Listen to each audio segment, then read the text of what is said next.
Hey,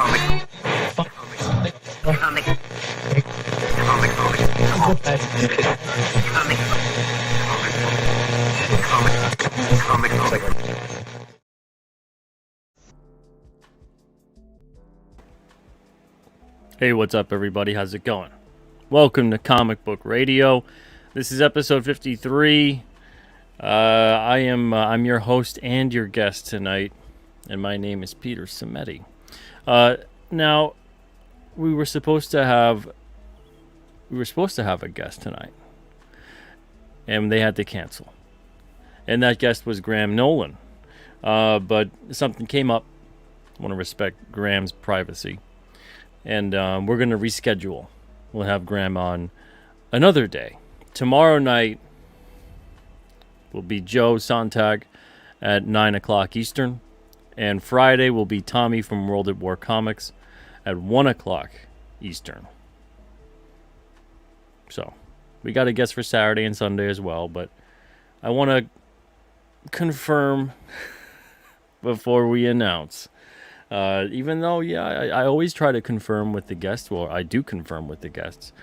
But this morning, today, when I did, Graham had let me know that he unfortunately can't make it. He wishes he could, but he can't. But like I said, we'll reschedule. And that'll be a good show. But right now, we got open lines. Open lines tonight due to a guest cancellation. So let's hang out for an hour. So if you guys do want to join the show, it's pinned to the top of the chat. Right there's the link. Let me know what's on your mind. Join the show. Like I said, we'll do this for an hour. And then that'll be that. Seer of all that is obvious, what's up? I'm here to chew butt and kick bubble gum. No, wait. I'll come in again. All right, Seer. Got your lines mixed up. Citizen Ronan, what's up? Hope you're doing well. Thank you for joining tonight. Dr. Mask is here as well. Man, oh man, very nice. I'm seeing a bunch of you guys. Thank you guys for joining tonight. We got Jefferson Roswell as well. What's up, Jefferson? Hope you're doing good. JW Learning is here. How you doing? We got AL as well in the chat. So is Darth Josh. What's up, Darth Josh? Hope you're doing good. We got Mad Socks here. Says Pizza Medi, always getting canceled guests. Kelsey, Malin, and more. Demand respect. Well, Malin was the only one technically. And it wasn't canceled. It was a ghosted. And then we rescheduled 2 days later. So that was good. Kelsey was I'm Eastern Time, East Central Time. As dumb and as simple as that. But then we made a good show out of it. And then today with Graham, things happen. I've had to cancel on shows sometime at the last minute on the day of. You never know. I just hope it's nothing too serious. It doesn't seem like it's anything too serious. But it's something that obviously deserves his time, energy, and attention. And I completely get that. So we'll reschedule. Jetto Jago, what's up, Jetto? Says at least They Live aliens wanted us to get married and have kids. Yeah, but don't you get why? Don't you get why? Cole says at least he didn't just not show up. Exactly. Yeah, Graham's a class act. I wouldn't expect him to do anything like that. Dr. Mask says cool. Yeah, hope all is well with Graham. Yeah, like I said, I think I'm pretty sure it is. I can't speak for him, but I'm pretty sure it is. And I do hope it is as well. Cole says, I'm excited to see you and Graham talk shop. You both have similar styles, in my opinion. I think we both see the business aspects of comics in a similar way, and we both appreciate comics in a similar way. And I've been on Graham's show before, too. He's actually been on this show before, I think twice. Pretty sure. But it was years ago. It was like maybe 3 years ago. Something like that. 2-3 years ago. Something like that. I don't know. But, Graham's a good dude. So I'm looking forward to talking with him about how he's creating his Nolan-verse and all kinds of stuff like that. Randy, what's up, Randy? Hope you're doing well. My homie's here, too. He didn't. No, he didn't. He canceled all classy like. Early on, let me know. Give me a heads up. Appreciate that. Pedro, what's up? Hope you're doing well, man. Maybe you'll, hey, open lines tonight. You let me know what you guys want to talk about. I got a couple things I want to talk about, but you guys let me know what you want to talk about. Let's see. My homie says that Kelsey pulled a half Malin. Is that like a half Nelson? 40% Zed says what happened with John. Was he in a taco coma? No, John. Oh, jeez. I don't know what the true story is, what the real story is, but John, the story he gave me and the story that I'll believe is time slipped away. He was watching TV. But hey, he made good on it. He seemed pretty taken aback when I had let him know, hey man, I waited and you didn't show up. If you want to reschedule, we'll do it. And he seemed pretty legit about it. And then we had a great show 2 days later. My homie, what's up? Says at this rate, someone gonna pull a double mail-in. Double mail-in. Canceled twice in a row? Like not cancel, but not show up twice in a row. I tell you, the mythology behind this at this point, the legend of that evening. What was that? Friday, first Friday of August. What day was that? I don't know. I can't see the calendar from here. The numbers are small. Whatever that was. Let's see. It's on the computer. Hey, looking at the computer calendar. The 4th. August the 4th. A day that will live in infamy. It could have been. It could have been. I believe he was looking at watching From. He's trying to get catched up on From. His wife's watching From, and then he kind of like checked out. But then she's watching it, and he needs to watch it too, and something along those lines. My homie says, I always wondered about how many comic shops are left in the U.S. and how many have closed down in the past couple of years. I wonder if Diamond still has the real old number that was up on their site for the longest time. For the longest time, it was something like 4,200, something like that they had up on their site. And it hasn't been 4,200 decades. The last I checked, the last I had heard because I used to keep track of it a lot. And when we started doing newsprint in 2017, I say it was around maybe 2,300 stores around there. And what I mean by that is there's always going to be a bunch of stores that are kind of like stragglers here or there where they pick up this product or that product or the other product, or they'll order through Diamond, but they're not really ordering comics consistently through Diamond. So probably in that capacity it's closer to like 2,700. But stores that were consistently ordering comics through Diamond was around 2,300 or so. And that was what I had heard at the time, around 2017. Then around, I want to say 2020, before the pandemic, it was around 2,100. And then after the pandemic, it was like 1,900. So like pretty much 2021, mid 2021. At that point in time, though, I kind of stopped following all of that because we really stopped catering a lot to the retailer. But just going through and checking a lot of my lists and my contacts and emails that would bounce and websites that weren't working anymore and social media handles that were gone and stores that just outright reported that they had closed. It's probably around, at this point, if I want to guess conservatively, I'll say maybe 1,700. But that's a guess. And it's only based on how I've been seeing the market and how I've been seeing, like I said, various reports through customers and things like that. So I don't know. I mean, do you guys have shops near you? Has anyone seemed to open or close? What's it been like?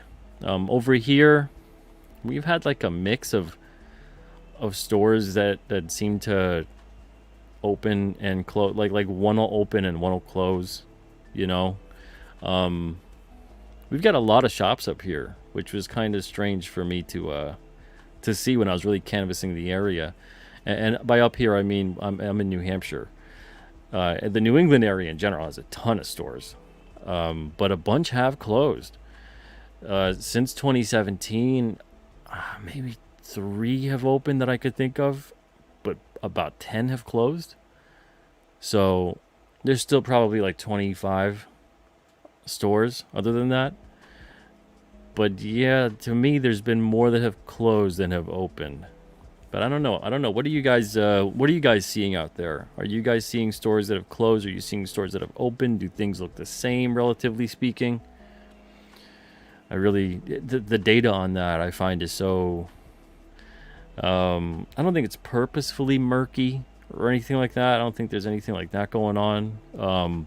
But I think it's just difficult to keep track of because the industry in general kind of is really just a mess when it comes to data reporting and anything conclusive in that way. It's one of my frustrations that I had when we were in distribution. It seemed like a lot of people thought that with distribution, you got into Diamond or wherever, book distribution, it didn't matter. Any form of distribution, it seemed like people thought that once you got there, everything was set. Everything was set. Everything was taken care of, and that you just had to make the book and get it to the distributor, and everything else was handled. That's not how it is. That's not how it is at all. Oh, that's funny. It's the same thing that I see a lot of people thinking about crowdfunding, where if they get on the right platform or something like that, then everything is set for them too. And I don't see a lot of people who've been doing this for a while that feel that way. It's more about people that are coming onto the scene for the first time and thinking certain things about certain platforms. And if they choose a certain one, that is kind of going to matter. And the thing is, it barely matters. It barely matters. What matters more is how you promote it. Obviously the product and the quality and things like that, but it matters more how you promote it. And it's the same thing that happens with traditional distribution too. It doesn't really matter if you got into distribution. Sure, it's going to open some doors for you into a lot of retail spaces, but I always found that distribution, you were working 3 times harder for a third of the money at the end of the day. It just it was more demoralizing than anything. It's very strange. Let's see. Justin Backer says, "I know I'd much rather sell direct. Seriously, especially with the way it's going. I don't see any distribution opening up that's that beneficial. If I was getting into comics right now, I wouldn't even think about distribution. I would just be going right to crowdfunding, building up my own website, all that stuff." Let's see. Justin Backer says, "I know you're busy, but what's the last comic you bought recently?" Oh, man. I mean, I'm never buying anything new. I'll tell you that. I'm always buying stuff in the back issue bins, the 50-cent and dollar bins. The last one I bought, I've been hunting down John Byrne Superman. So anything from Action Comics and the second volume of Superman. What else? John Byrne everything. I'm on like a John Byrne kick lately. John Byrne Fantastic Four. I mean, hell, if I can come across John Byrne X-Men in a dollar bin, I'd buy that up. Once in a while, you get lucky. Yeah, it's probably, I would have to say John Byrne Superman. Yeah, it's nothing new though. Nothing new. I give new stuff a look every now and then, and I usually regret that I did. I hate to say that. I'd rather for the new stuff I scope out crowdfunding. I go through like Indiegogo or what is it, Fund My Comic now. I'll give that a look every now and then. Haven't gotten anything yet though. But yeah, that's usually where I tend to go when I want to just take a look at what's out there. Dr. Maska's the show with Bancroft was great. Thank you, man. Appreciate it. Yeah, that was a good chat. With Bancroft. And if you guys didn't see that, that was about ancient civilizations, secret societies, and what else did we talk about? A bunch of stuff. Dreamscapes. That was it. Yeah. Let's see. Seer says, I'm hungry for tacos now. Well, I was hungry for tacos earlier today, but then we ended up getting pizza, which is good. That's like you fold it in half. It's like a taco in some way. What's up, Holy Hand Grenades? Hope you're doing well. It says, man, a bunch of people going live. I mean, 9 o'clock is the time. 9 o'clock's the time because it's not too bad on the East Coast, which is where I am, and then it's 6 o'clock on the West. And 9's a very popular time. Very popular time. And I appreciate you being here. Even if you got a couple other streams running, I mean, go for it. If you could do that, I can't handle that. But if you could do that, then do it. Dr. Mask Retro Elixir says, yeah, the government effed a lot of people with that COVID crap. Yeah. And I've seen things they're trying again. Good grief. Buddha Bear, hopefully we don't let them get as far as they did last time. Buddha Bear, what's up? Hope you're doing well. And by all means, I don't think that that anything had to do with it was more the response to COVID that was scarier than COVID itself. To be honest, I think most people feel that way.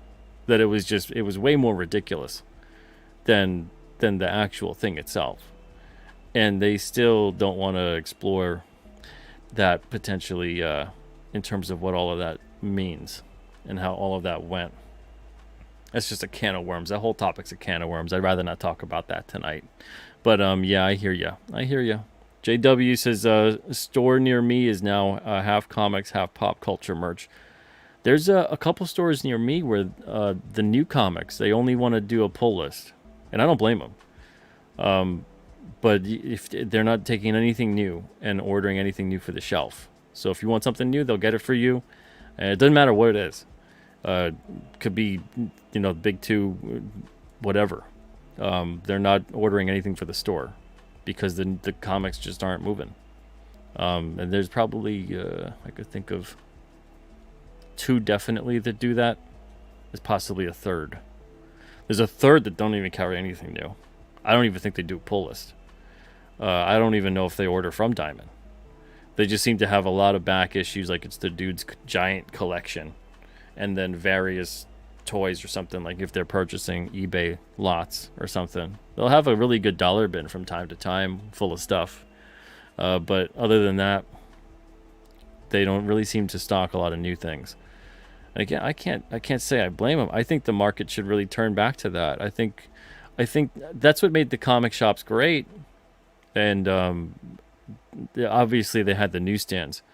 But you'd have the new stuff on newsstand, and a lot of comic shops were started from collections, and then they would have the new stuff from the newsstand. So they were essentially like back issue stores for a few years.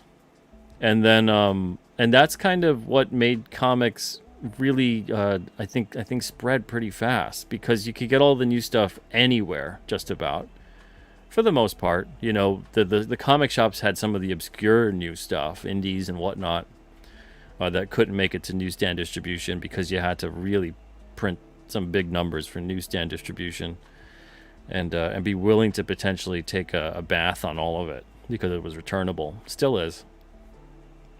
But the newsstand wouldn't really have back issue selections. They just don't have the space in the room, and the system wasn't built that way. So you only really have access to 1, 2, maybe if you got lucky 3 issues before returns came in. And comic shops would get a lot of the stuff from the newsstand and then sell back issues, and that's how you could find older stuff. And it seemed like it was a good way for shops to never have to constantly work around pre-orders and taking on a ton of product that they maybe didn't feel comfortable with. And it should return to that, because obviously there's a lot of stuff getting pumped out that's been taking advantage for like 20 to 30 years with the shops, where publishers, guys, I hate that whole collector bubble burst crap. Like I bought into it at first before I was in the industry, and definitely before I really knew about the industry. All you hear about the 90s is the collector bubble burst. The collectors just they bought so much and then they stopped buying so much. It really was the publisher gimmick bubble burst. We should talk about it like that, because the other way blames the customer. It blames the customer for not wanting to keep buying caseloads of crap. And the publishers knew they were doing that. The retailers knew they were doing that. And no one was pumping the brakes to say, look, this isn't sustainable. This isn't good for the industry. This isn't good for the books. This isn't good for any of it. Everyone just saw short-term, big-time gains. So just pump as much crap as you can because people are buying. I get that. But at the same time, you got to pump out something of quality and consistency. You can't just splash collector's item on every single thing. You can't just put that out there for everything. It's one thing if it was actually, maybe this will be a pretty big deal. But most of it wasn't. Most of the stuff that bore the collector's item tag or was put in a bag and had a comic card in it or something, most of it wasn't really a collector's item. And then the way that it was kind of bandied about as if like, yeah, this is to pay off your mortgage one day.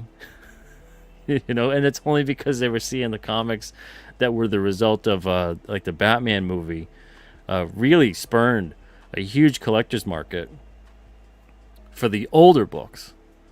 So a lot of people who weren't aware of the older stuff and why it was valuable and why it meant anything and why it was rare were buying, a lot of the new stuff thinking that the same thing would happen just by virtue of it being printed and out there. And so if anything, once the customer wised up, that's when it became the house of cards tumbling. But it wasn't the customer's fault. It was the publisher's fault. And then a lot of the retailers were kind of, yeah, let's just keep pushing that. And I think it's something like there was like 10,000 shops in the 90s. And then it just, that imploded. That imploded. Within 30 years, down like 90% of the shops. Not a good strategy. So, a lot of stuff happened.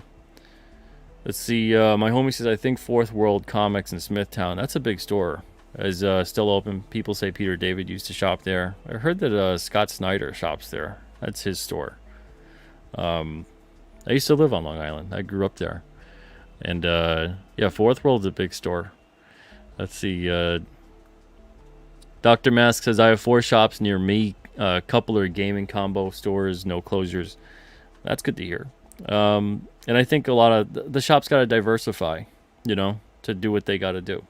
I totally get that. And they should. They should do that. That's how shops were. Even when I grew up, it was sports cards, Magic the Gathering and things like that, Dungeons and Dragons, and some sci-fi stuff, memorabilia, and comics. That was most of the stores. It wasn't just ever just a store for comics. It was a store of pop culture stuff. Let's see. Dr. Mass says one just sells back issues and is crushing it. I've heard that a lot about the stores that are moving primarily just to the back issue sales, that they're doing a lot better than stores that are still trying to sell the new stuff. But yeah, I really think that stores have to they got to do what they need to do, or they believe that they need to do to survive. Absolutely. I don't begrudge any store for that. Although, hell, man, there was a bunch of stores that begrudged us for getting out of Diamond and wanting to sell to them direct and give them a bigger discount for it. And those stores, a bunch of them aren't in business anymore. Not that I'm surprised, but I always thought that was the strangest thing, when it's like, you're a business owner, you know what it's like operating a business, and would you want to consistently put your business in a bad place time and time again when there's a way that you could do something different and have better success? A lot of the stores, I don't understand it. They really shook their fist about that with us kind of going more to sell direct, and especially utilizing crowdfunding. They did not like that. Oh well. I'm here to sell comics to readers, not to sell them to stores. The stores were a way to get them to the reader. But if I could do a better job getting the books to the reader than getting the books to the store to get it to the reader, then I should just sell it directly to the reader. Does it mean that, that I have something against putting it at the store? No. If anything, I wish we could just go through the store. I wish we could have it done the traditional way. It takes up less of my time, technically speaking. We could still have books at probably $1.50 instead of $2.25 now, which is what the price is going to be. We could still probably have had books at $1.50 today if we still went through distribution and it worked at least the way that it worked for the first year. But there were so many things that happened that went so bad. within that first year, losing so many orders on the reorders and everything that ended up happening. And then the other distributors that are opening up, like Lunar and there's another one, I forget the name. They're not really working with many people. It's kind of like an invite only, in a way. But Image left Diamond, right? I mean, that's huge. I give Diamond another 3 years before they really not throw in the towel. I think they're going to be fine and they're going to pivot, but they're probably going to pivot more towards stuff that's not comics. And they'll probably still have that as a part of their business, but I don't think it's going to be the majority. Just even looking at the numbers, I don't think it could possibly be the majority if they're going to lose that many big clients. Like, I think their biggest client now would be Boom. That's an odd comic book landscape. Everybody else is kind of either a proxy, they're a proxy distributor, or they're not distributing them. It's weird. Let's see. Manga says, JW says manga's killing it at his local bookstore. That's good. That was always weird too. There's a lot of that talk with manga among people within the comic industry. Manga and Scholastic keeping the entire comic industry afloat. 40% Zed says, where I live, there are a few shops, but none are truly comic shops. They sell cards, manga, toys with some comics. Hicks Villain says, one of my longtime stores closed last summer to move out of state to concentrate on toys. Man, oh man.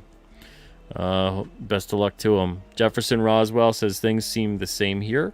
However, my LCS is a greater percentage of Pokemon cards, manga, and Dogman now. I don't understand Dogman. That makes me feel old and incredibly stupid. Dogman is just like... I know it's popular. I'll try to be nice right now. I know it's popular and it's for kids. But man, if I had a kid, I would not be giving him Dogman. I don't... That comic, I tried reading one of them.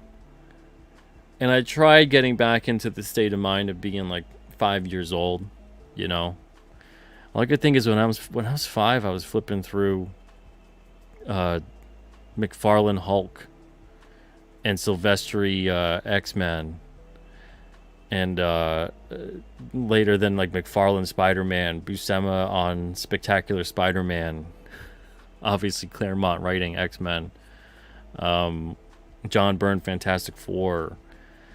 All kinds of what was that? Aparo on Batman. That was the comics I was looking at when I was 5. And just like the average stuff, and Dogman. Okay. Some people go, well, at least they're reading. I'm like, at least they're reading. You're going to get more out of reading the back of the cereal box most of the time than Dogman. That talk about a comic that just like filled me with high anxiety when I was reading that, because all the characters and the story and the flow and the structure, it doesn't make any sense. Half the characters just shout the whole time, lose their mind about the most simple things. And kids see that, then they read that, they want to emulate that, and they think that's how behavior is. So it's I don't know. Dogman, if Dogman's really popular among adults, like it's an Adult Swim kind of thing, I'd get it. I'd get that a little more. But kids going crazy for Dogman.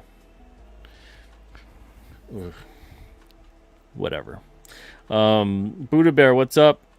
It says, here in Austin, we started getting more trading card games focused stores, but they seem to have all closed now. My local comic store is still going and still focused on both comics and trading card game family owned. Very nice. Gray Wolf, what's up? Thanks for joining today on the show. Yeah, Burn Fantastic Four. Absolutely. Yeah, Luke Stone is good people. Fund my comic. What's up, Wayne? Hope you're doing well. Let's see. AL says the only new comic I'm getting is Void Rivals. I don't know what that is. I hope it's good. So far, it's interesting. She says. Wayne says I made tacos last night. Look at that. Very nice. Statistical Zero says, hey Pete, hey chat. Hey Stato. Okay, looks like we got somebody that is in the back room, but they keep popping in and out. I don't know if they're gonna stay. I don't know what's going on. We'll see. What's up, Mysterious Mystery Man? How are you? Hey, good evening, Pete. Hey. Oh, I got what? You got some really wacky audio issues going on right now. Okay. All right. I'm gonna have to let you go. I'm gonna. Anybody else hear that? Holy smokes! It's a real bad staticky sound. Mysterious Mystery Man. If you listen to the YouTube version of the show, so you can hear yourself, maybe you could pick up on what might be causing that kind of interference. Yeah. So hopefully you managed to correct it. Goodness. Antonio says, I've been grabbing any back issues I can find from Alan Davis. Nothing new, although the new Conan the Barbarian from Titan Comics looks promising. Let's see. Gray Wolf says, Tennessee is comics illiterate. We have one bookstore in the area that even sells comic books. And it's here in Manchester, of all places. There's like a Manchester in every state, I swear. Ronan's Review says, my shop only has back issue stuff. Can't say I blame him. Cole King says, my local store started adding stuff to my pull list without me asking, and then getting mad when I didn't want it.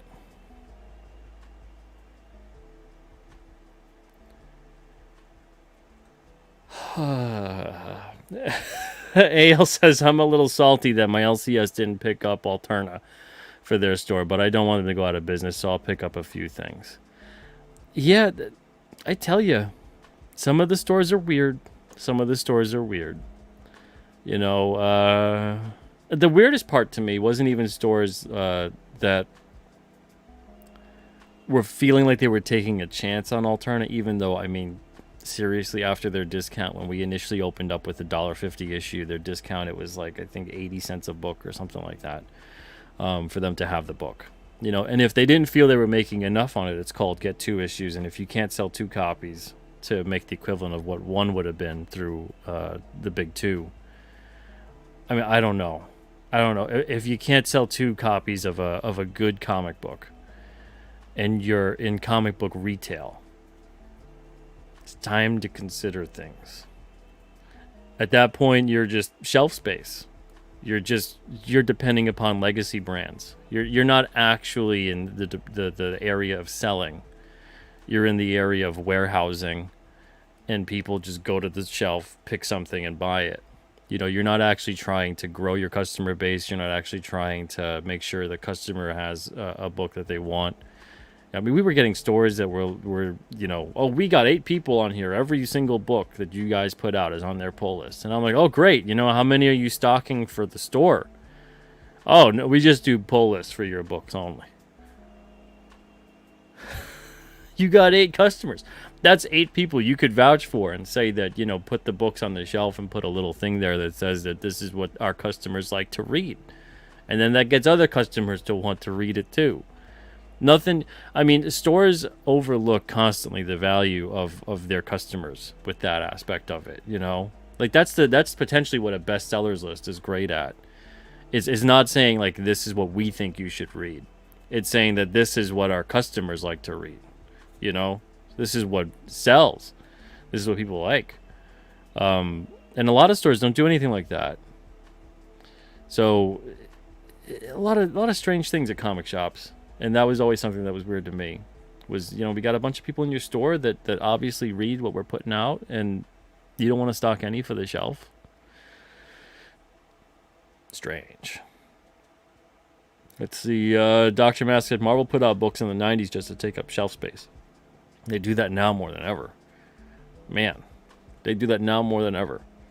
Oliver, what's up, Oliver? Hope you're doing well. Thanks for watching tonight.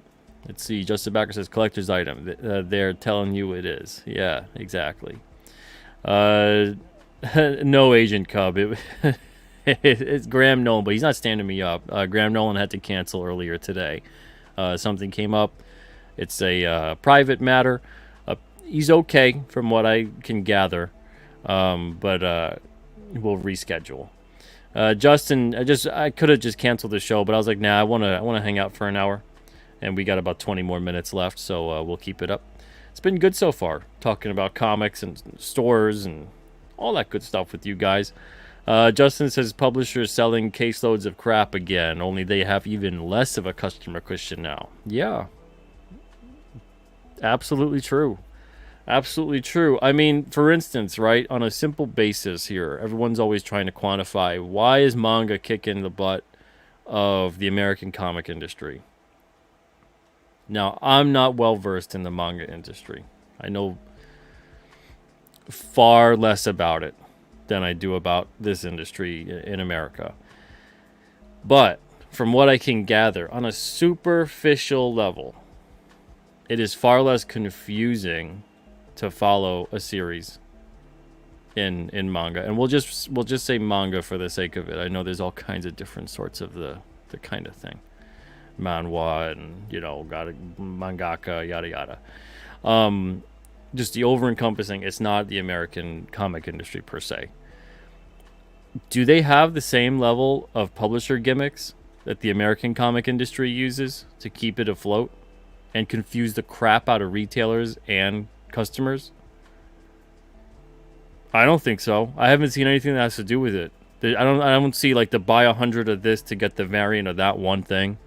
I don't see anything that's like that within manga. The continuity issue, I don't see anything that's like that within manga. I see a consistency across characterization and style, release schedule, availability. They seem to maximize their output in terms of the distribution channels they have, whereas the American comic industry is so all over the place that they might as well all just leave distribution and set up their own distribution. They'd probably do better. You know, like when I saw that Image had left Diamond, I was like, oh good, I hope they open up their own distribution division and start selling directly. You know, they're going to Lunar, which from all accounts of retailers, when I talk to them, retailers like going through Lunar better than Diamond. Some don't. Some despise it because they're like, oh, they're run by basically our competition. Your competition isn't Lunar, isn't DCBS, you know. Your competition is manga, streaming, video games. You know, they don't view it as your competition is, you know, getting Wizard of the Coast or Funko or whatever. They view that as like, oh, we're not competing with them. But yeah, every product you stock in your store competes with itself.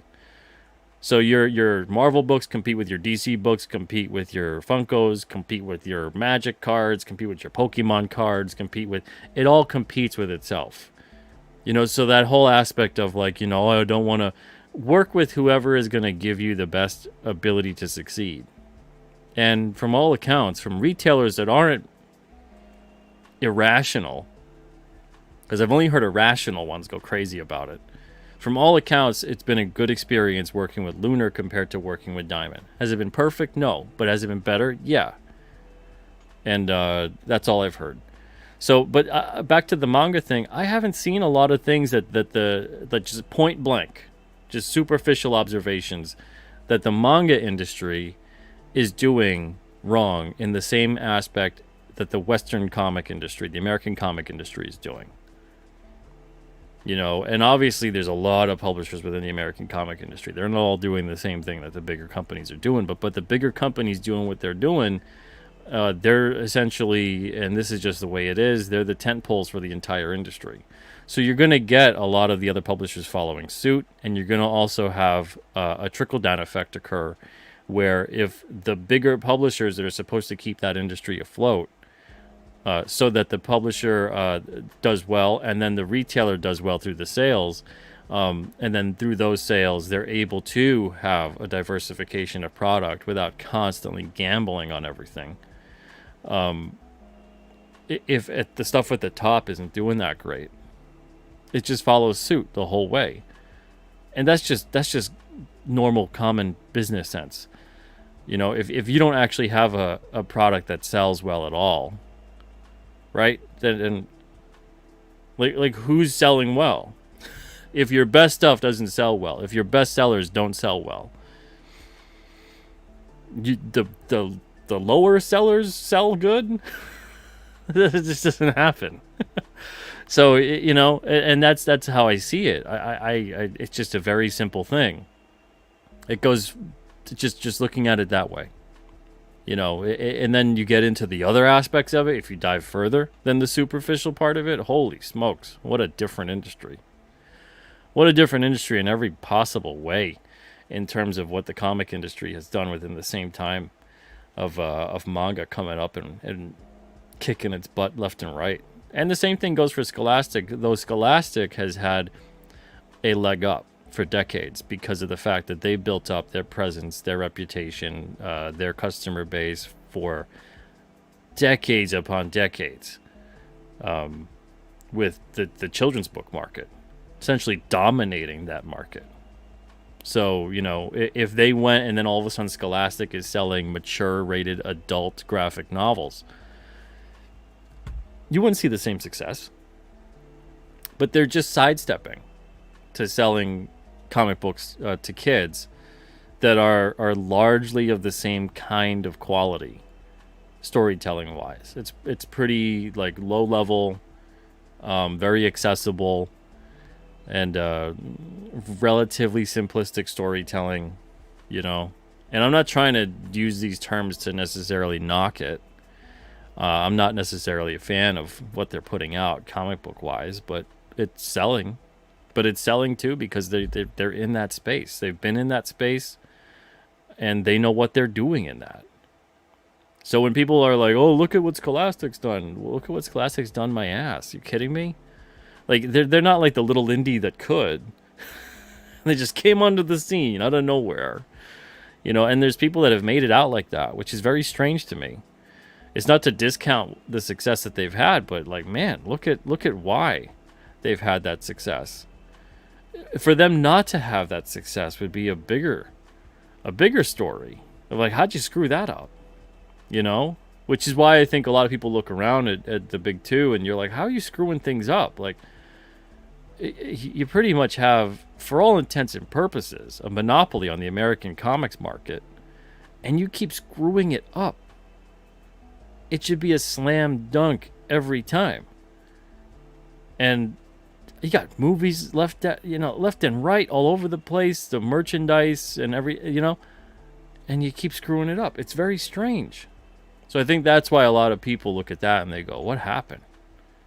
But you got a bunch of indie creators on the rise now because that's just how that works.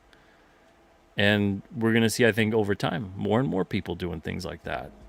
And there's going to be some growing pains. There always is. I think it's been there's been indies coming out for a long time. But in terms of the market being the way it is, in terms of the shift towards selling direct, in terms of crowdfunding, in terms of things like Comicsgate and whatever else, I think you're seeing, which is more of an overt push of saying, because before there were indies, but they kind of, half of the indies, if not more than half, were existing to hopefully be noticed one day and get a job at Marvel and DC. And then the other half was kind of like, I would never work for them because I don't want to make superhero stuff. I hate superhero stuff. I hated all that, whatever. I want to make a slice of life or horror or whatever else, But this, at this point, is now you're starting to see a bunch of people that are like, no, I don't really like what's happening within the mainstream because of all these various things that are occurring. And I'm overtly not necessarily against the mainstream, but I'm definitely not gonna go work for them, or I'm not gonna whatever. So there's a lot of people with that. There's a lot of people with that kind of emotion behind it now. And I think we're only really seeing 5 to 6 years of that. I think by the time we get around to 10 years of this, we're going to see a lot of people that are looking like they're sorting things out. They're going to have a better grasp on how to run things with their own businesses, because that's everybody's starting businesses. They're all being entrepreneurial. And that stuff takes time to sort out logistically everything. That's the harder part than creating. I know some people think the hardest part of making comics is the creating process. That's not it. It's sorting out all the business stuff. And there's a lot of people that are in the creating aspect of it that aren't giving any thought whatsoever, really, until it's too late, to the logistical business part of everything. And then they get in trouble. And I constantly try to stress that all the time, even to the guys at Alterna, to not discount that kind of side of it, because there's so many people, and it's not just at Alterna, but there's so many people that I've met over the years that are like, oh, to make the comic is enough. Just to make it is enough. I don't understand that mindset. You know, I'm not going to sit here and say you should be obsessed with the sales and whatever else, but that would make more sense to me, being obsessed over the sales of the book and how it's doing, than it would over the just to make it is enough. I get the other mindset, you know, where it's a bottom line money thing, more than I get the I'm just here to make something, and even if no one reads it, at least I made it.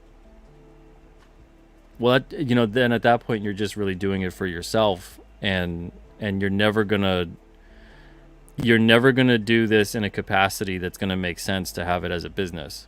And some people don't want to do that, and that's fine. I get that. They don't want to make a business out of it. But I never understand why those people then try to pursue having it published. As soon as you want to get it published by somebody else, especially, you just made a business out of it.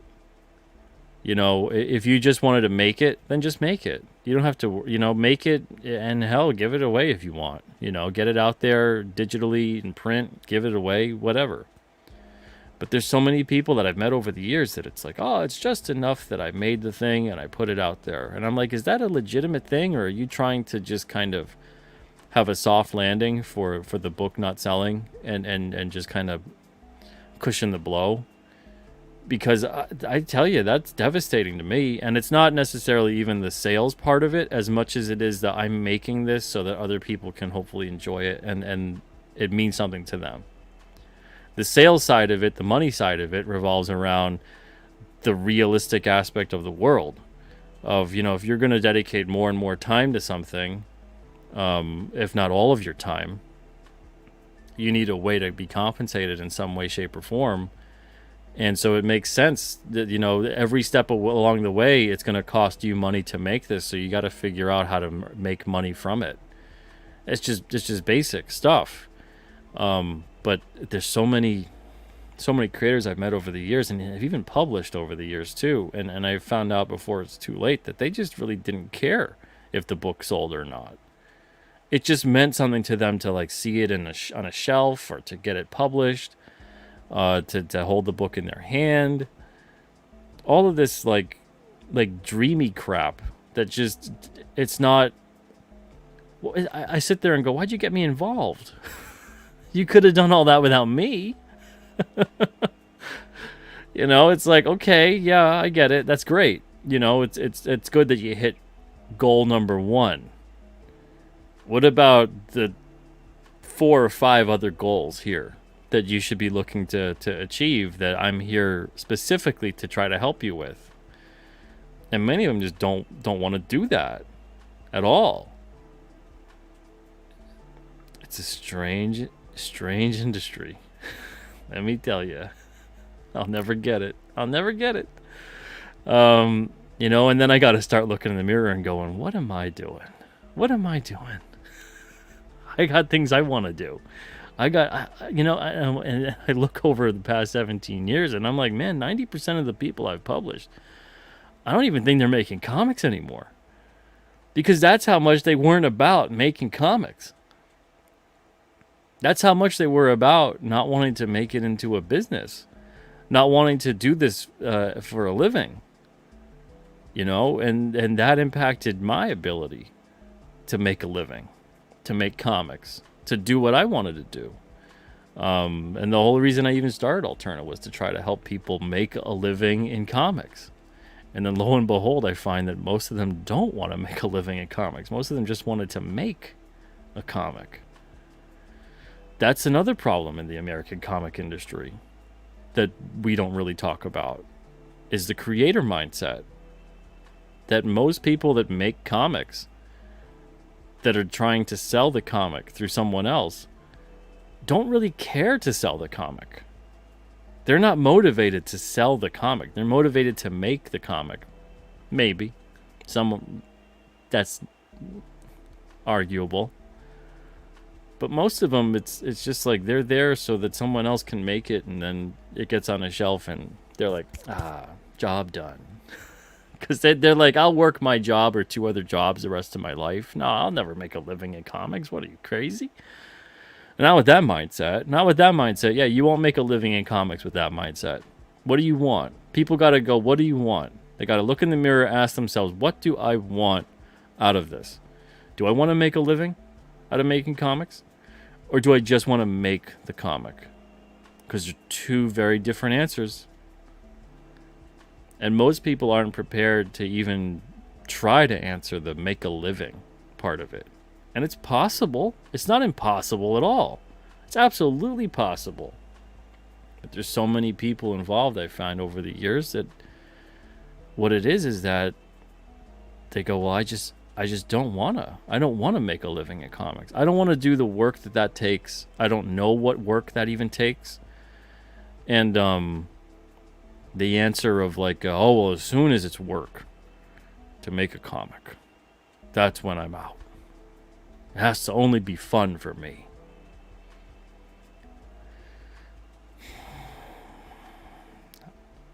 Are you allergic to work? Is that what that is? I don't understand. Everything in life is work in some capacity. Wouldn't you want to make it worthwhile, meaningful to you work? You look back at your life and go, I did what I wanted to do with it. I don't know. I think a lot of us try to do that all the time, and some of us are, we're able to do that, and some of us that can't. We either get bitter about it, or we really enjoy seeing other people able to do that, and we kind of want to be a part of it, or get inspired by it, because at the back of our minds we're always like, I'm working towards something, but you're working towards something is different than when you're there and you go, yeah, I don't really know. I think I just want to make something. I don't actually want to make a living. I just want to make the comic.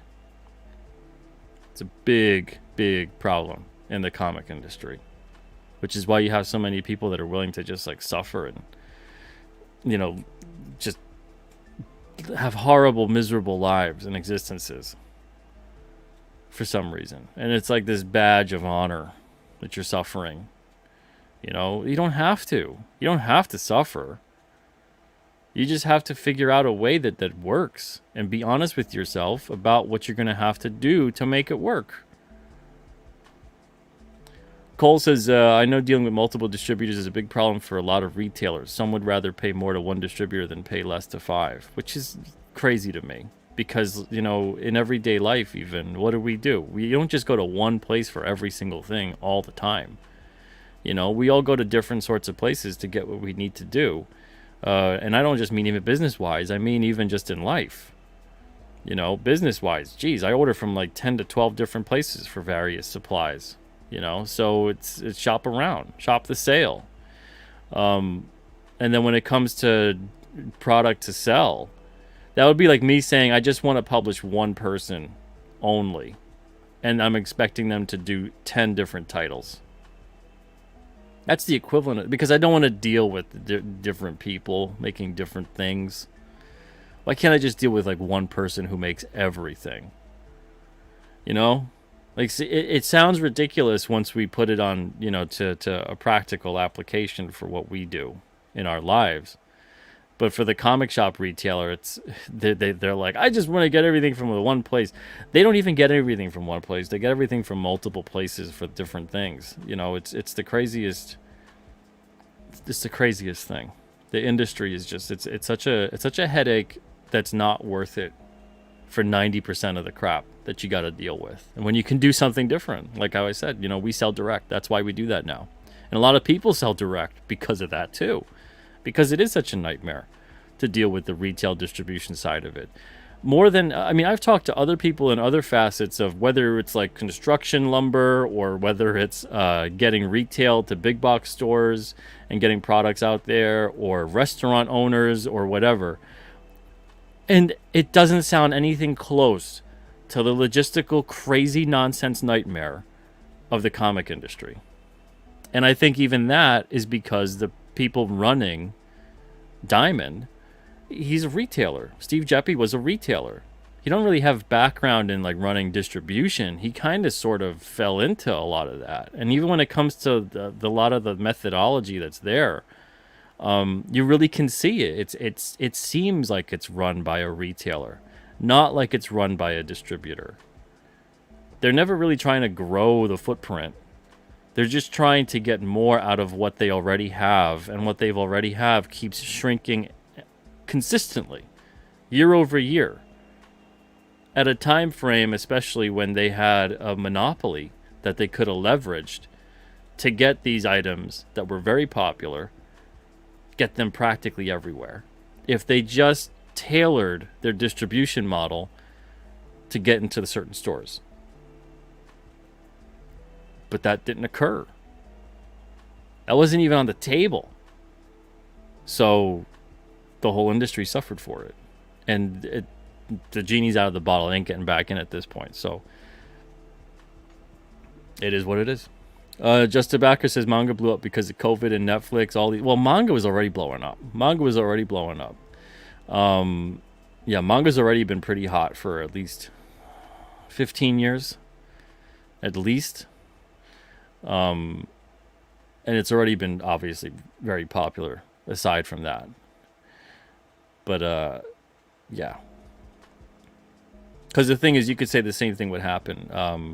COVID, Netflix, yada yada, streaming would be the same reason why American comics should blow up. But they don't blow up because of the fact that it's not a very similar experience. They're not seeing something necessarily reflected in the pages of the books that they're seeing on the screen or the movie, the whatever, the game. Yeah. Berserker says, I don't think novel publishing is doing well either. Yeah, but all those, it's like that mindset of, it's the same thing with the movie industry too. There's a certain big creators and authors and books and whatever, and then there's the throw everything else at the wall model. And then novel publishing, people are applauding what's happening with Barnes and Noble right now. I think Barnes and Noble is getting fattened up for the slaughter, if you ask me. They're owned by a pretty ruthless hedge fund at this point. And everyone's like, oh, look at how good they're doing. They're doing so much better than they were before the hedge fund bought them. But the hedge fund's notorious for fattening up these companies, making them do well, and then chopping them off at the legs and selling them out. And then essentially that's it. Company goes bye-bye. So I give Barnes & Noble another 5 years. Statistical Zero says manga and Scholastic are their own industry at this point. Absolutely. And they should be judged as such. It's honestly insulting to both of those aspects of the comic industry to not take them for that. They're not the same thing. It's like saying that motorcycles are the same thing as cars and are the same thing as airplanes just because they're modes of transportation. Buddha Bear says, based on how much Funko and Wizard of the Coast trash sounds like a match made in heaven for Diamond. Yep. Dr. Mac going to the dog man thing. Yeah. I just, man, oh man, I just don't get it. I'll let it be at that, and that's that. Hey, John's Longbox, hope you're doing well. Thanks for joining when you did, a half hour ago. This is a 9:32 thing. I know I'm behind. Sark, what's up? Hope you're doing well. Let's see here. Chris Six Strings, and I'm not gonna leave until, because I've been on tangents tonight. I'm not gonna leave till I get through the whole chat. So maybe another 15 minutes or so. Which alternate comics would you suggest a comic book test the waters with? There is a good shop in my town, and I think the owner might give Alterna a shot.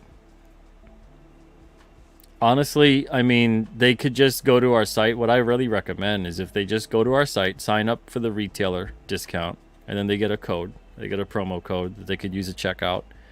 And I just recommend that they get every number one. Get 3 copies of each number one. There's not too many. I think there's maybe like 25 tops. If you want to talk about best sellers, it would be, in this order, it would be King Cryptid, Wolf and Batsy. It came out on a Wednesday. Blood Realm. Then you're talking about like Horace H. Hoover, that kind of thing.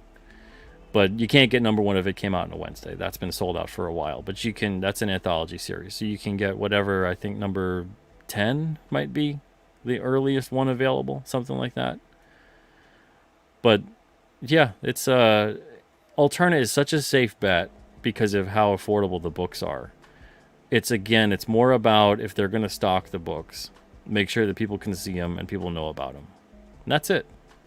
And if you know your customers like certain things, we have the genres listed in the barcode. So if you know that a customer likes horror, or they like sci-fi, or they like whatever, recommend that book.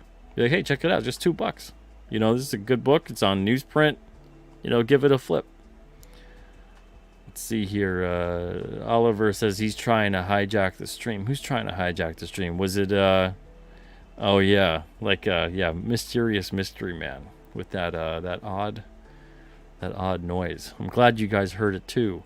Manny says, hail chat, I just joined. What did I miss? There's a bunch, but I'll leave this up. I'll leave this stream up. It's just open lines tonight in terms of, if you guys want to join, you can join.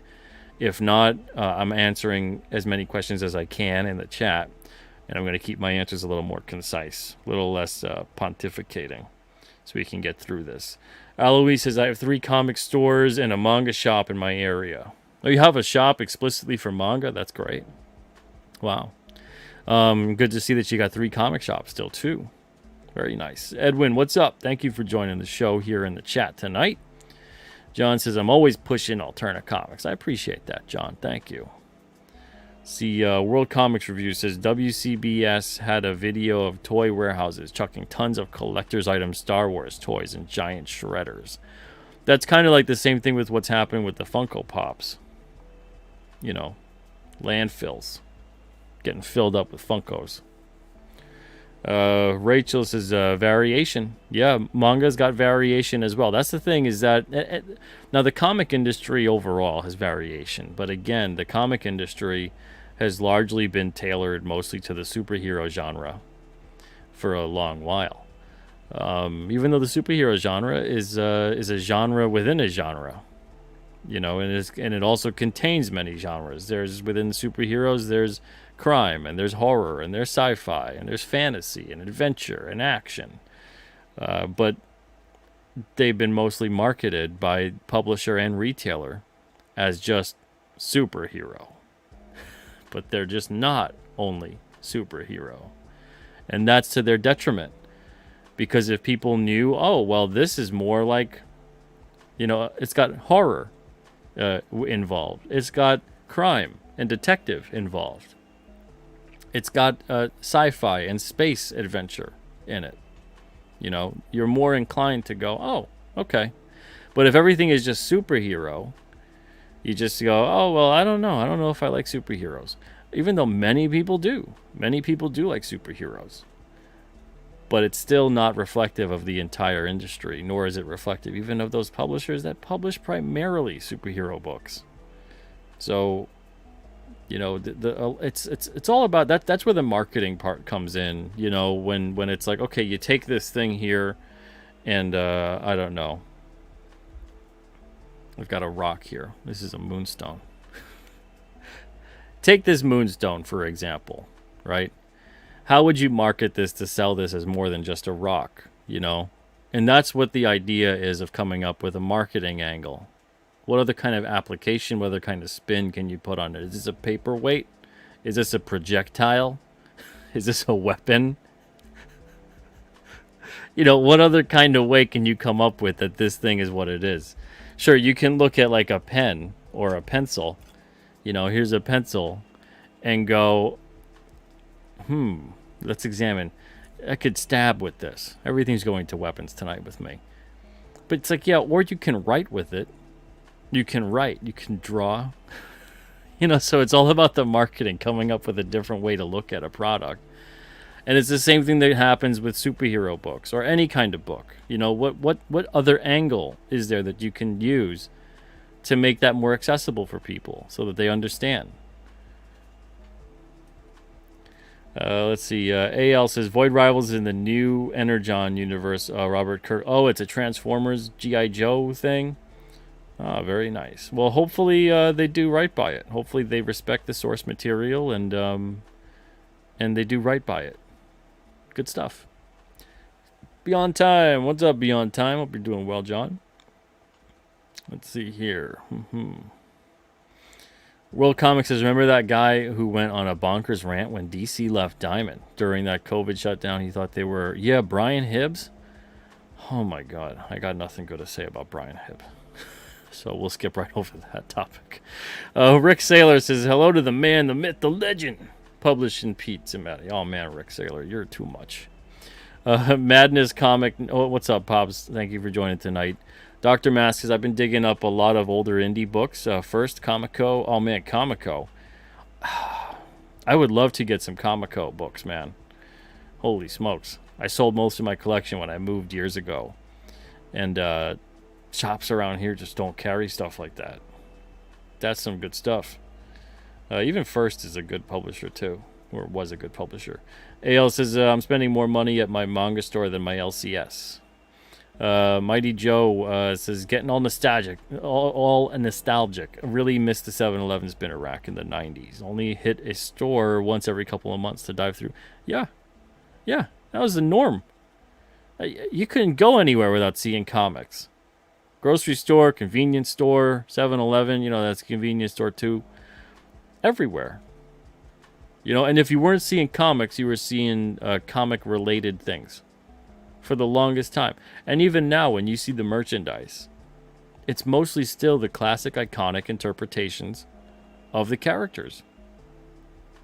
It's very, very rare that you see anything that's a character that, maybe like Miles Morales, And I'm sure most people out there that wouldn't know would just be thinking, oh, that's a different costume for Spider-Man. It'd be the equivalent of if you just saw like a, Batman's wearing like a purple costume today. You wouldn't think that's like a completely different Batman. You would just think like Batman, the one guy, that's a different costume. Like all those toys back in the day, when Batman had a different costume all the time in the toy line. Most people have no idea what the heck is going on within the comics themselves. And then the merchandising departments know that. So they're like, well, we got to move merch. How do we move merch? We would move merch because we put iconic interpretations out there that everyone knows. But in the comics, they're like, oh, screw those iconic interpretations. That's our weakness. And then they wonder, where's the sales? Well, why don't you talk to your merchandising department? They'll help you out. Rachel says, it's crazy to think of how many more manga titles that haven't been translated to English are still out there. Yeah, there's a ton. There's a ton. I don't even have to go into the like I said, I could just look at the superficial business aspects of it, of what makes it more attractive. But then in terms of you open the books up, you got that dynamic art, even though it's black and white. It's so dynamic, and the storytelling speaks to a lot of people. And the thing that is that drives some people nuts about how a lot of it looks relatively the same is what I think also turns people on to it. It's the same way that back in the day it felt like a lot of the Marvel and DC books, because they were within a universe, they sort of looked all the same, kind of, and And that's, I know why, like, McFarlane and those guys got a lot of crap, because it felt like they were pushing the envelope too much. But it's nothing compared to the kind of stuff that's today. I mean, the stuff that's out today, you can have like really beautifully rendered art next to stuff that looks like, they hired a 12-year-old. That's too wild of a variation to make me believe that this is the same universe and that all of these characters should have relatively the same look to them, as if you were all drawing from reference, and the reference was the fictional character. And that's what made them feel cohesive. But once you lose that cohesive feeling across the universe, where they don't really feel that way anymore in any way, shape, or form, and there's no rhyme or reason for it, that feels a little weird. And I think most people were kind of turned off from that. And it's not about having the same creative team or whatever. It's more about keeping things, if that character kind of looks the way that they look, then they look basically the way that they look.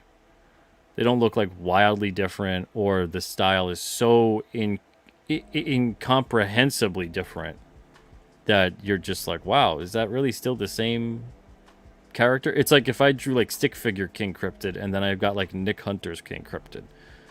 You'd be like, that feels strange, and then we have different artists on each issue, although they're not necessarily entirely different, because we'll call back, and like in issues 5 to 9, I've got a lot of the same artists from 1 to 4, but I keep it consistent with the stories being told.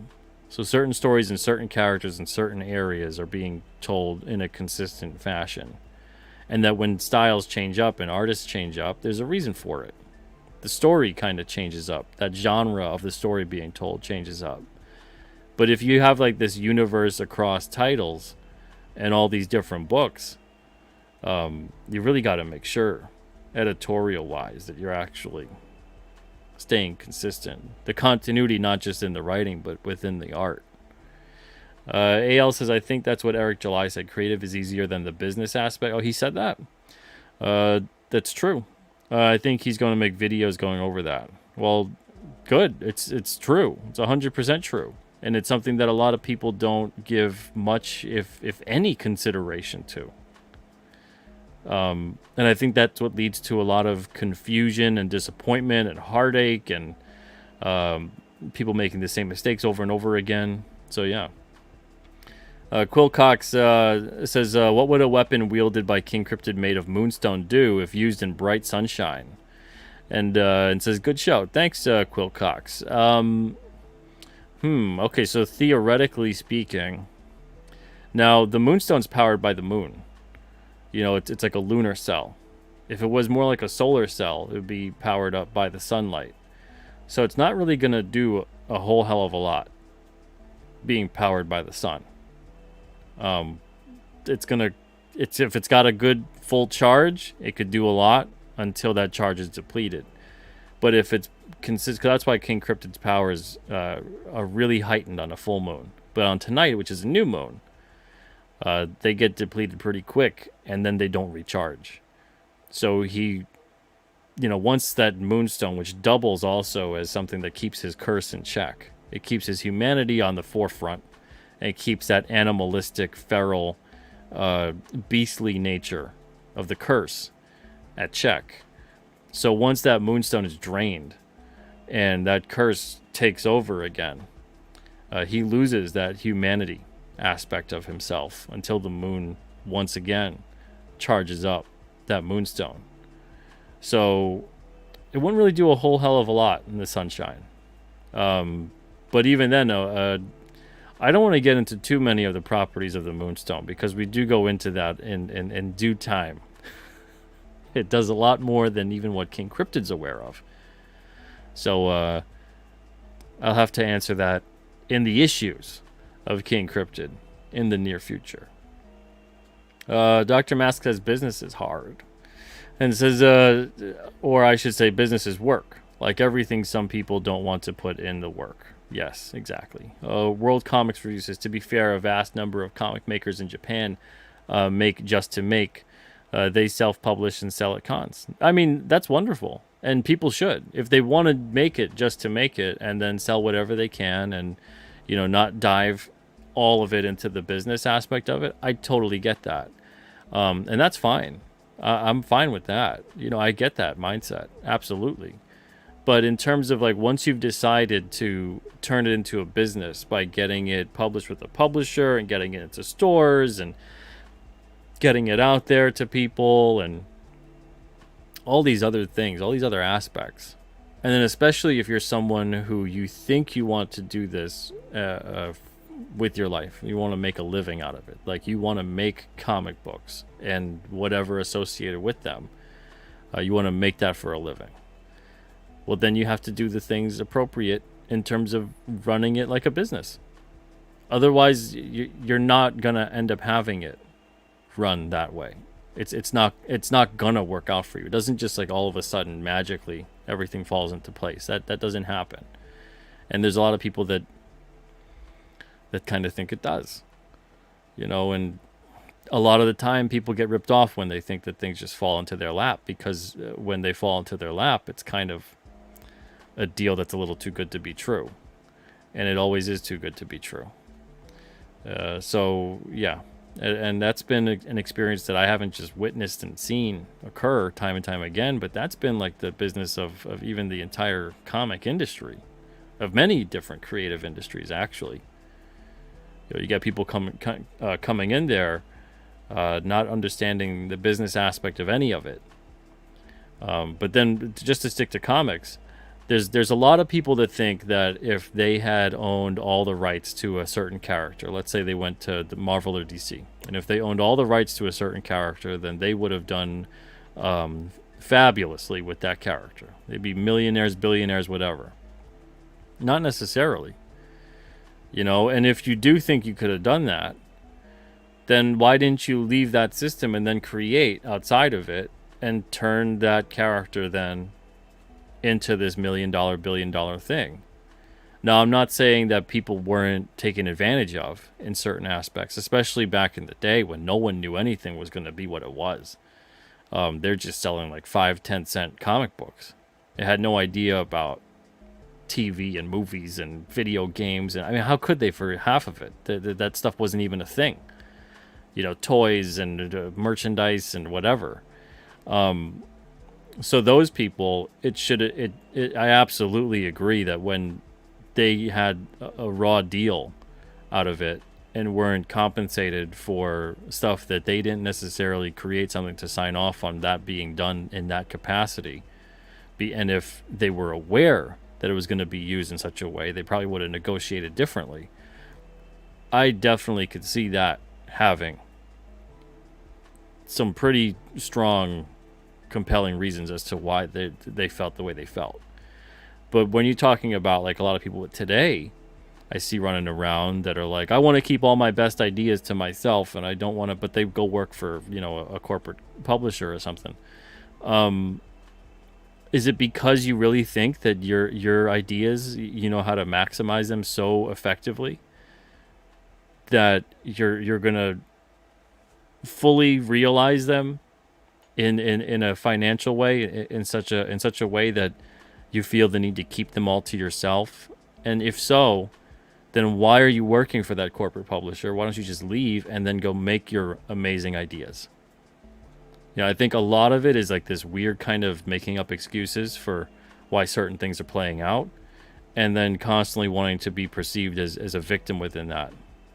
There's a lot of that, especially in comics. Go do the thing you want to do.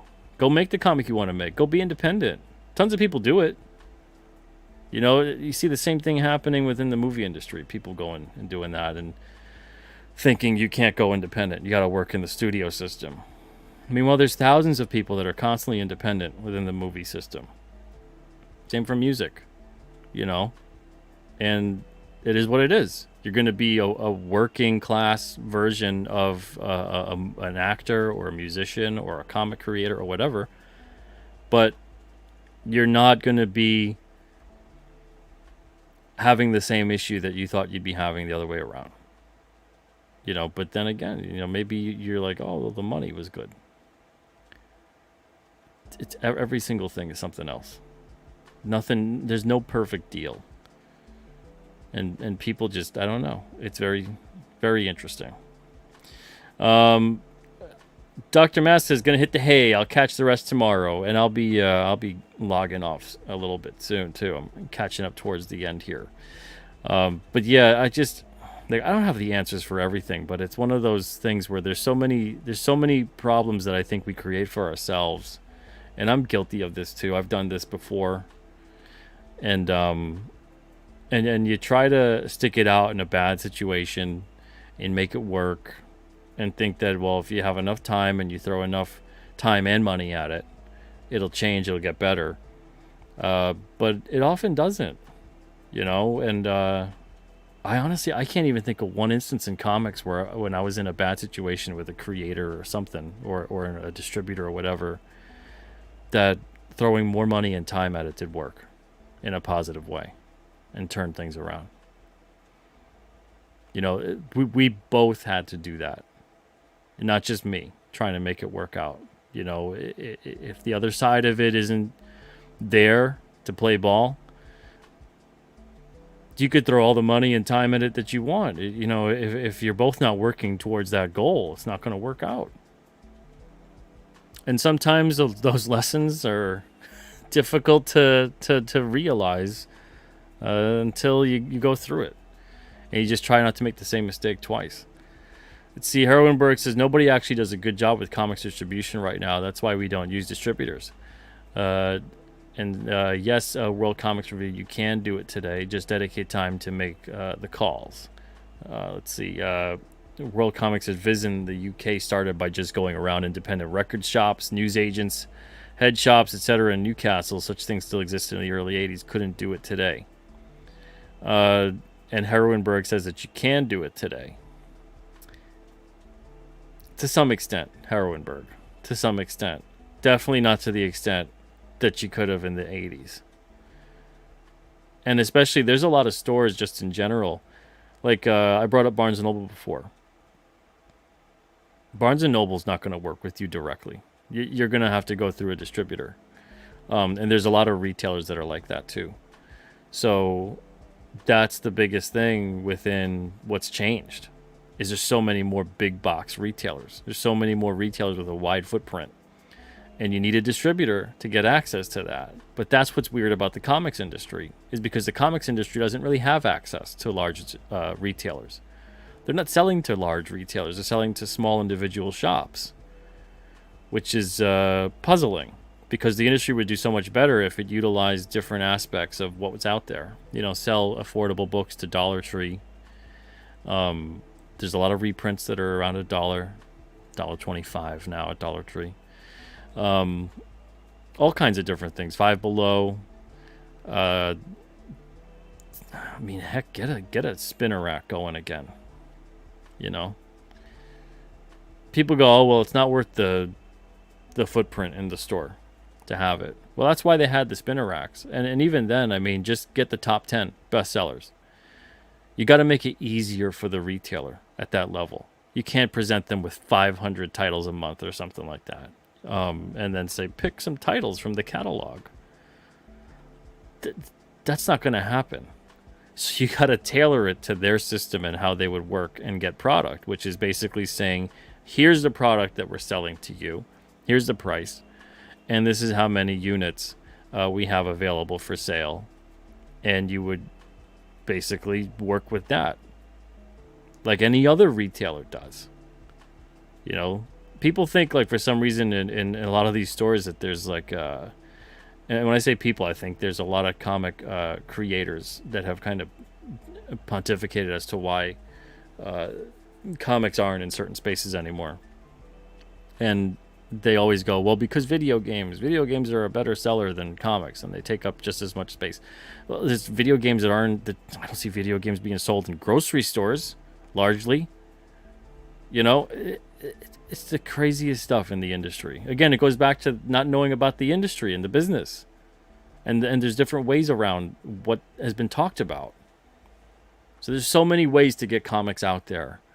But you'd need a really effective distributor to make comics work on a large scale again.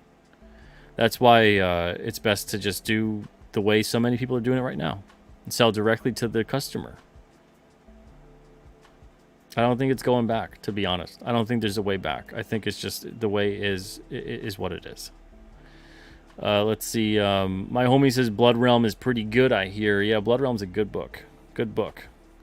Number 13 right now is in pre-order on the August campaign. I'm like 40 or so packages away left from fulfilling the winter books, and then I got about 30 back orders to get to still. Should be all done by Friday, Saturday. JW says, question, I'm curious to hear your answer to since I came across Irene's Fiendish comics. Why has Tolkien-esque high fantasy never really taken off in mainstream comics? Seems like a natural fit. I think, well, I mean, there's been a couple examples of it throughout the course of comics, but I think it's mostly a skill level with writing. And then also you need time to world build and to world build properly. And so we don't really see a hell of a lot of that in modern comics anymore. A lot of modern comics are rushed, you know, and you really need to world build properly within comics and serialized storytelling. You need to do essentially what I'm doing with King Cryptid, where you need to have stories that every issue is a complete story that contributes to the larger continuity of the series. And that's how comics were for the longest time, but that's not really how comics are now. But you know, there's a couple of different books here and there that do high fantasy, but I don't think that if you're talking like mainstream in terms of like Marvel, DC, I mean, again, we go back to that. Marvel and DC would do a world of wonder if they got back to being comic book publishers as opposed to universe publishers. Like everything they go is revolving so much around the universes that they have that and they used to both just be comic book publishers. They used to have a pretty diverse line of stuff that they published. You know, war, romance, drama, licensed books, stuff for kids, stuff that was okay for kids, stuff that was a little more adult oriented. You know, just across the board. It's just, and then the main line of it had a continuity that was within those characters. And along the way, it just became such a gigantic mess. Rachel says, I've been reading comics for over 4 decades. Whoa, there you go. Very nice. Grace says, yeah, a lot of people are tired of superheroes. I'm doing historical horror fiction set in the 30s. Oh, very cool, man. Let's see, Jameson. Well, we used to have subscriptions for Alterna, but there's no dependability on scheduling with an independent creator. Because most of them, like I said before, they're not dedicating or able to dedicate the time necessary to maintain a consistent schedule that a subscription box would make any sense. And then even the blind box subscription box thing, like that's, just go to the website and pick out stuff. There's no reason for me to surprise you with comics each month. You can surprise yourself and just go to the store every month and then pick what you'd like. But yeah, there's as far as like subscriptions and things like that go, I've done stuff like that before in the past, and it's just it's a big mess, and it gets really overly complicated for no reason really quick. It's one thing when you're like a retailer, like that'd be a hell of an idea for every retailer to do, because you have so much to choose from and pick and put in a box at your disposal, you know. But like a publisher, especially an indie publisher, you'd be grasping at straws on what to put in that box after like 1 year. Rachel says, besides Marvel and DC, I would read from Harvey and Archie, and even some Mad and Heavy Metal. Yeah, good stuff. Bub says, the pen is mightier than the sword. There you go. And I concur. One slick dude says I have a complete Comico run of Johnny Quest. One crazy story about Brian is basically that he didn't want to stock newsprint alternate issues when we came out in 2017 because they didn't sell at his store. And I was like, Brian, these are new. How would you know that they sell in your store? We've never done this before.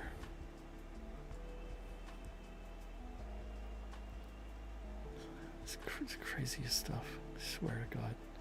Heroinberg says, come to New Dimension and oh good lord, New Dimension. I have nothing nice to say about New Dimension. Todd at New Dimension wanted to purchase comics from Alterna for 5 cents a piece, thinking he was doing me a favor.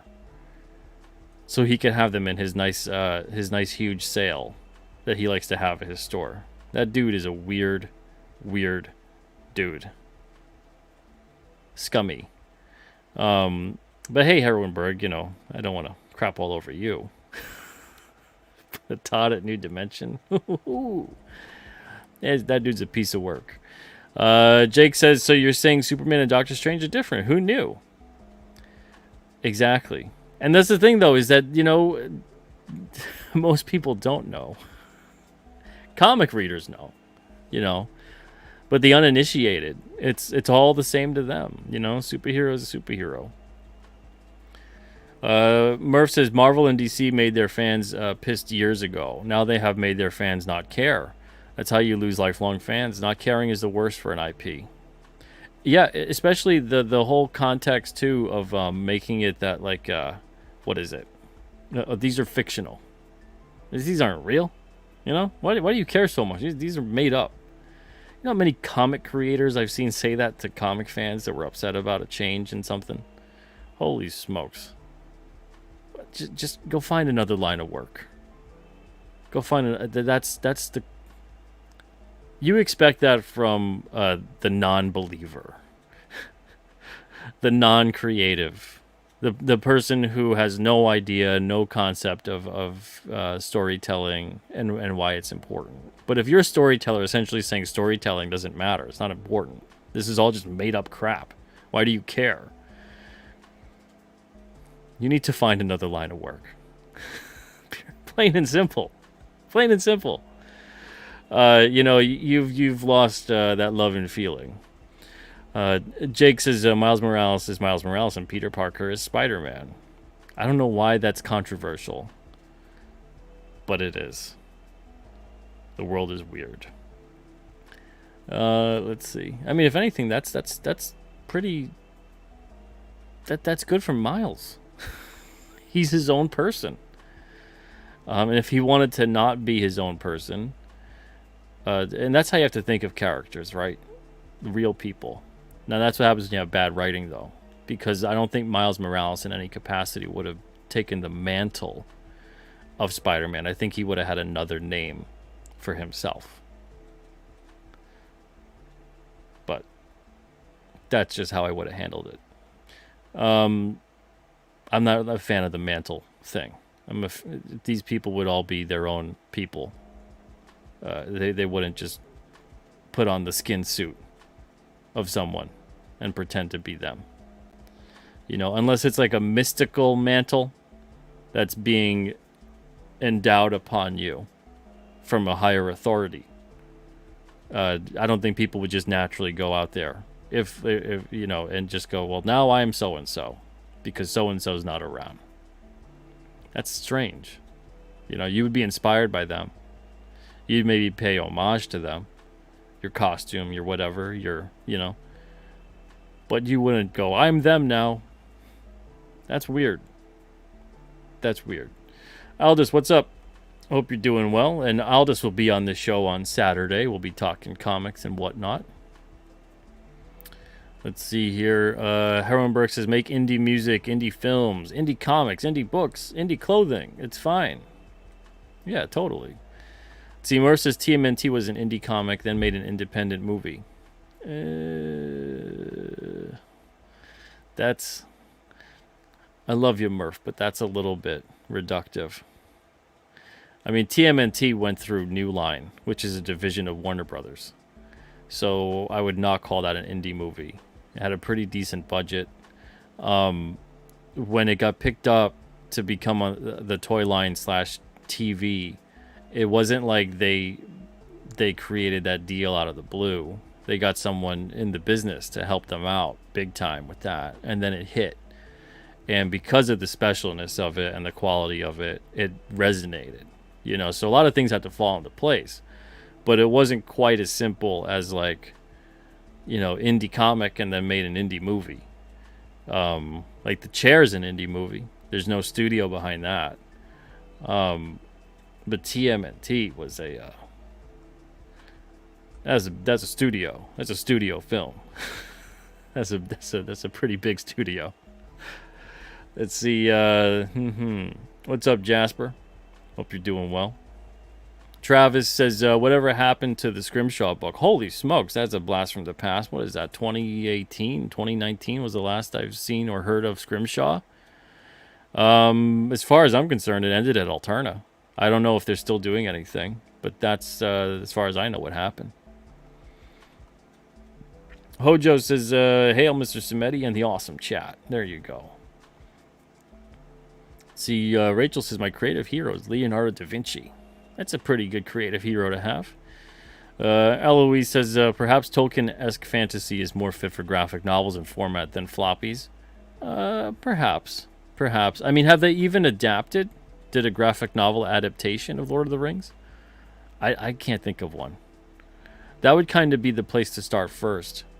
And if that's a hit, then it would probably open more doors up to Tolkien-esque fantasy within the realm of comics. Let's see. Rachel says, if Peter has a guest, bail on him. I would love to chat about comics of yesteryear. Let's see. KL says, without fans, what are you? Same goes for actors that pretend for a living. Yeah, without the audience, without people that are there. And that's such a huge part of the experience, at least for me anyway. That's the thing that makes it special to me. Seeing it resonate with other people. That's the part that really motivates me and inspires me further.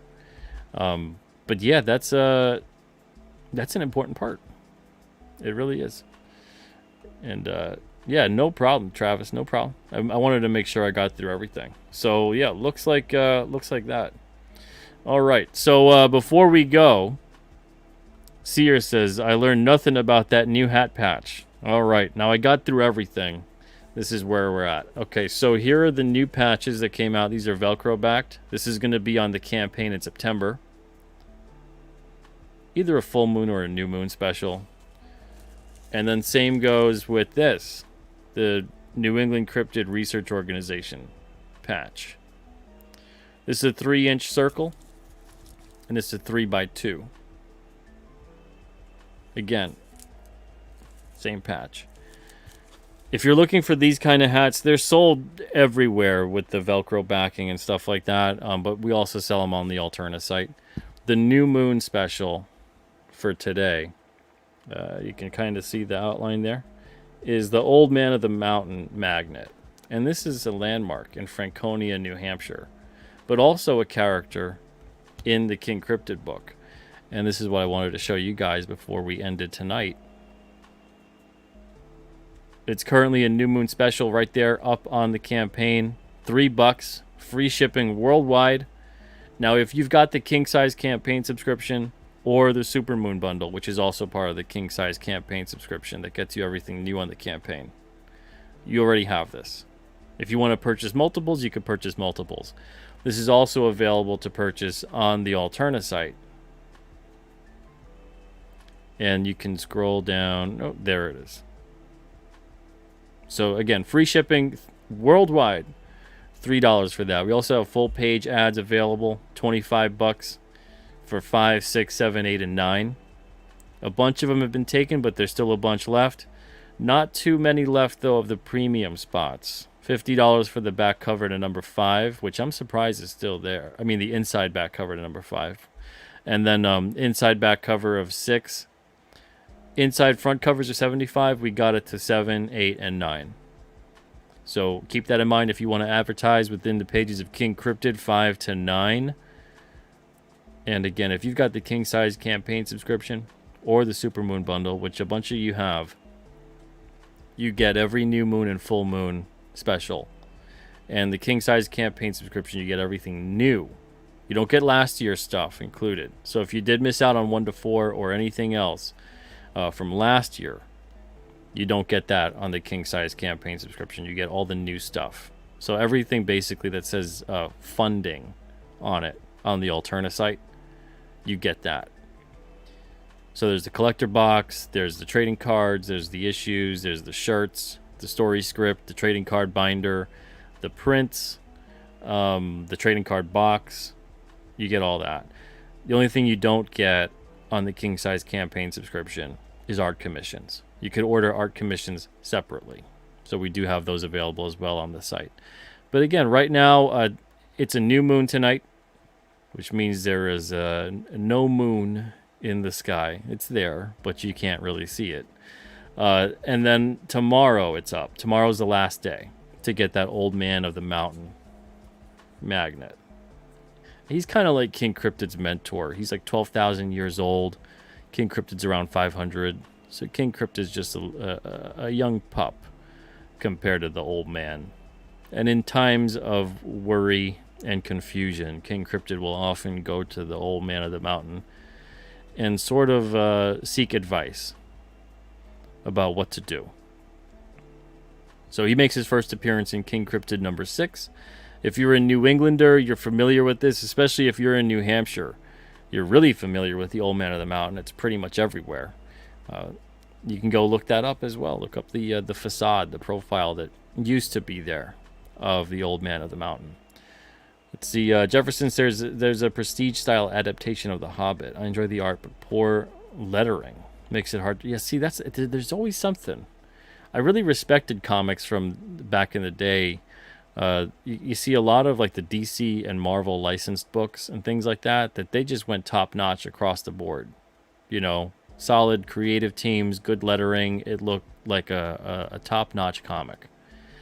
And then along the way, a lot of different things fell through the cracks. Murph says, oh yeah, the TMNT cartoon is what made it big, not the comic, and the movie was backed by a big studio, but I'm just saying it all started as an independent comic, so you never know. Yeah, you never know. You never know.